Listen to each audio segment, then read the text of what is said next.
Hi, my name is Mike Ivankovich, and I want to thank you for watching this video in our Wallace Nutting video series. Wallace Nutting was a photographer, an author, a furniture maker, a Congregationalist minister, and an early 20th century antiquarian, and this video is about Wallace Nutting's exterior scenes. Wallace Nutting was America's foremost photographer. Between 1900 and his death in 1941, he sold literally millions of his hand-colored photographs, and hardly an American middle-class household was without one during the early 20th century. Wallace Nutting recognized that America was rapidly changing. Industrialization, the automobile, paved roads, telephone poles, and emerging technologies were forever changing the look of America, and he wanted to preserve the beauty of America's unspoiled landscape for future generations. Working out of Southbury, Connecticut, and Framingham, Massachusetts, most of his pictures were sold throughout New England, where winters were long and cold, and the last thing that New Englanders wanted to be reminded of was snow. Many New Englanders lived in rural areas, and the last thing they wanted hanging on their walls were pictures of someone else's animals or someone else's children.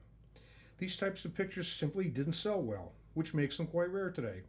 We'll cover these in another video in this Wallace Nutting video series. Rather, New Englanders wanted pleasant, optimistic, warm weather pictures hanging on the walls of their homes, and Wallace Nutting, ever the businessman, gave them what they wanted. Nutting traveled throughout New England, taking his camera wherever he went, and photographed such outdoor sights as apple blossoms, birches, streams, rivers, lakes, country roads, and mountains. Nutting sold literally millions of his hand-colored photographs, and it's estimated that 85% of all Wallace Nutting pictures were exterior scenes. And since they were so popular then, they're readily available today and are generally the most affordable of all Wallace Nutting pictures. Starting in Rhode Island, Nutting went on to photograph pictures in 26 different states, although the vast majority of his pictures were taken in New England.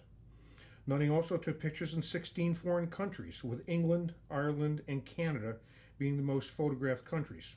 We'll cover Nutting's foreign scenes in another video. The typical Wallace Nutting picture was a hand-colored photograph mounted upon an indented, thin cardboard matting, having a handwritten title lower left beneath the image, and having a handwritten Wallace Nutting signature lower right beneath the image. Some smaller exterior scenes were called untitled exteriors because the title was eliminated. Otherwise, on smaller mats, the title would have run right into the signature. Occasionally, a hand-colored picture was closed-framed, which meant that it was framed without the matting. After 25 years of picture sales, the public just began to tire of his work. Sales began to drop, and Nutting tried to resurrect sales with such things as brighter colors, black borders around the image, and different framing styles, all without success. Sales continued to drop in the 1930s Depression years, and in 1938, Nutting even attempted to machine produce some of his pictures as process prints in order to reduce labor costs. We'll cover Wallace Nutting's process and pirate prints in another video. But process prints never really caught on, and by the time of Nutting's death in 1941, the sale of his hand-colored photographs were basically inconsequential. We hope you like this video from our Wallace Nutting video series, and we invite you to preview some of the other videos that we've made on Wallace Nutting pictures, Wallace Nutting books, Wallace Nutting furniture, and Wallace Nutting memorabilia.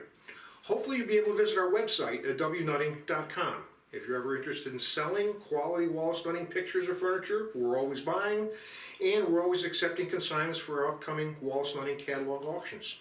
If you have any questions, give me a call, Mike Ivankovich, 215-264-4304, or email me at info@michaelivankovich.com.